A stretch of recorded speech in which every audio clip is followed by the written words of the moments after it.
అందరికీ welcome to my channel middle class ముచ్చట్లు. ఈరోజు వచ్చేసి మెంతికూర ఉల్లికారం ఎలా చేసుకోవాలో చూపిస్తున్నా అండి. ముందుగా 3 మెంతికూర కట్టలను అయితే తీసుకోవాలి. ఇక్కడ నేను 3 అయితే తీసుకున్నా అండి మెంతికూర కట్టల్ని.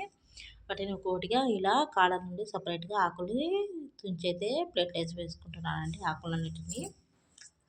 ఈ మెంతికూర వచ్చేసి చాలామంది తినడానికి ఇష్టపడరండి. ఎందుకు అంటే చేదుగా ఉంటుందని. ఇలా ట్రై చేయండి, చాలా టేస్టీగా అయితే ఉంటుంది. చేదు అనేది అస్సలు ఉండదు. ఈ కాలంలో ఎక్కువగా దొరుకుతుందండి మెంతికూర అనేది. మీరు కూడా ఖచ్చితంగా ట్రై చేయండి నేను చూపించినట్లుగా. టేస్టీగా అన్నంలో కానీ చపాతీలో కానీ చాలా బాగుంటుందండి. చేదు రాకుండా ఉంటుంది మన ఉల్లికారంతో చేసుకోవడం వల్ల. మొత్తం 3 కట్టలను అయితే ఇలా నేను కడాల నుండి ఆకులను అయితే తుంపుకొని ప్లేట్లు అయితే వేసుకుంటున్నానండి.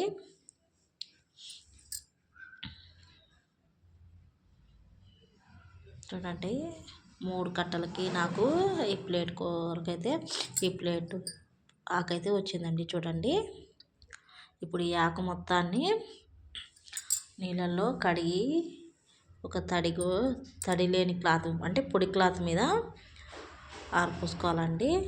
తడి అంతా పోయేంతవరకు ఆరబెట్టుకోవాలి. చూడండి వాటర్లో 2-3 సార్లు వాష్ చేసుకొని,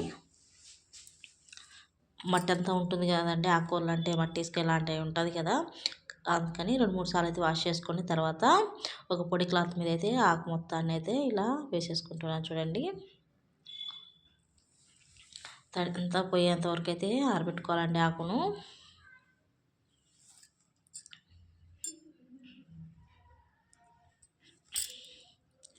చూడండి మొత్తం ఆకులు అయితే అలా తడి క్లాత్ మీద అయితే పొడి క్లాత్ మీద అయితే ఆరబెట్టారండి. తర్వాత ఒక 2 మీడియం సైజు ఉల్లిపాయలను అయితే కట్ చేసి పెట్టుకోవాలండి ఉల్లికారం కొరకు. నేను ఇలా 6 ముక్కలుగా అయితే ఒక ఉల్లిగడ్డను 6 ముక్కలుగా అయితే కట్ చేసి పెట్టుకుంటాను. ఎందుకంటే మిక్సీలో వేస్తాం కాబట్టి పేస్ట్ లాగా ఎలాగో అయిపోతుంది. చూడండి తర్వాత స్టవ్ మీద ఒక ఫ్రై ప్యాన్ పెట్టుకొని 2 టేబుల్ స్పూన్ల ఆయిల్ పోసేసుకొని, మీరు కారాన్ని తగినట్టుగా మీరు ఎలా కారం తింటారు, ఎక్కువ తింటారు తక్కువ తింటారు దానికి తగ్గట్టుగా మిరపకాయలు అయితే ఫ్రై చేసుకోవాలి. నేను ఇక్కడ 6-7 మిరపకాయలు అయితే నేను వేసేసుకున్నానండి. ఇలా ఫ్రై చేసుకున్న మిరపకాయలను మిక్సీ జార్లోకి అయితే తీసేసుకుంటున్నాను. మళ్ళీ అదే ఫ్రై ప్యాన్ స్టవ్ మీద పెట్టేసుకొని ముందుగా మనం కట్ చేసి పెట్టుకున్నటువంటి ఉల్లిపాయల్ని గోల్డెన్ కలర్ వచ్చేంత వరకు ఫ్రై అయితే చేసుకోవాలి. ముందుగా మనం కట్ చేసి పెట్టుకున్న ఉల్లిపాయలను వేసేసుకోవాలి. మనం గోల్డెన్ కలర్ వచ్చేంత వరకు అయితే ఫ్రై చేసుకోవాలండి, పచ్చివాసన పోయేంత వరకు.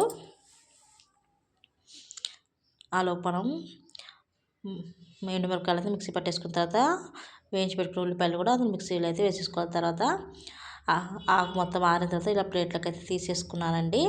తర్వాత స్టవ్ మీద ఫ్రై ప్యాన్ పెట్టి మళ్ళీ అదే ఫ్రై ప్యాన్ తాలింపు సరిపడా ఆయిల్ అయితే తీసేసుకున్నాను. తర్వాత తాలింపు గింజలు అయితే వేసేసాను.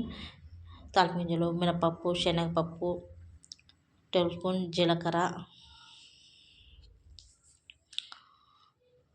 2 ఎండుమిర్చి, 4 వెల్లుల్లి రెబ్బలు, ఇలా తాలింపుకు అవసరమయ్యే మిశ్రమాన్ని మొత్తం ఇలా ఆయిల్ అయితే నేను వేసేసుకొని ఇలా కలుపుకుంటున్నానండి. తర్వాత కొంచెం కరివేపాకు వేసి తాలింపులో మనం ముందుగా ఆరబెట్టుకున్నటువంటి మెంతికూరను అయితే తాలింపులో అయితే వేసేసేయాలండి. ఆకుకూర చూడడానికి ఎంత ఉంటుంది కానీ ఉడికితే మాత్రం కొంచెం అయిపోతుందండి. ఆకుకూరలు అంతే కదా. చూడండి మొత్తం ఇలా మగ్గిన తర్వాత ఆకుకూర చూడి ఎంత అయిపోయిందండి, కొంచెం అయిపోయిందండి. ఇలా మంటను మీడియం ఫ్లేమ్లో లో ఫ్లేమ్లో పెట్టుకొని ఇలా ఆకుకూరను ఫ్రై చేసుకొని తగినంత సాల్ట్ అయితే వేసేసుకోవాలండి. వేసేసుకున్న తర్వాత ఇలా తిప్పుకొని చూడండి ఆయిల్ బయటకు వచ్చేస్తుంది. చూడండి ఆయిల్ అంతా బయటకు వచ్చేస్తుంది మగ్గిన తర్వాత. మెంతికూర మొత్తం మగ్గిన తర్వాత ఆయిల్ అంతా బయటకు వచ్చేస్తుంది. తర్వాత మనం ముందుగా పేస్ట్ చేసుకున్నటువంటి ఉల్లికారాన్ని అయితే ఈ మిశ్రమంలోకి యాడ్ చేస్తున్నానండి. టేస్ట్ అంతా ఇక్కడే ఉంటుందండి. ఈ ఉల్లికారం యాడ్ చేయడం వల్ల టేస్ట్ అంతా అయితే యాడ్ అవుతుంది. చూడండి మొత్తం పేస్ట్ మొత్తం వేసిన తర్వాత ఇలా మొత్తం కలిపేసుకోవాలండి. కలిపేసుకున్న తర్వాత ఒక ప్లేట్ పెట్టేసుకొని ఒక 5-6 నిమిషాలు మూత పెట్టేసుకొని ఉంచుకోవచ్చు. తర్వాత పసుపు వేసుకొని పసుపు మిశ్రమాన్ని మొత్తం కలుపుకొని కాసేపు మంటను లో ఫ్లేమ్లో పెట్టుకొని హీట్ చేసుకోవాలండి. చూడండి తర్వాత పచ్చడి అయితే ఇలా రెడీ అయిపోయింది. ఇలా ఈ సీజన్లో ఇలా పచ్చడి చేసుకొని తినాలంటే చాలా టేస్టీగా అయితే ఉంటుంది. తప్పకుండా మీరు కూడా ట్రై చేయండి. అఫ్కోర్స్ ఈ వీడియో మీరు ఎవరైనా చూసినట్టయితే మా ఛానల్ లైక్ చేసి షేర్ చేసి మా ఛానల్ సబ్స్క్రైబ్ అయితే చేయండి ఫ్రెండ్స్. ఛానల్ సపోర్ట్ అయితే చేయండి.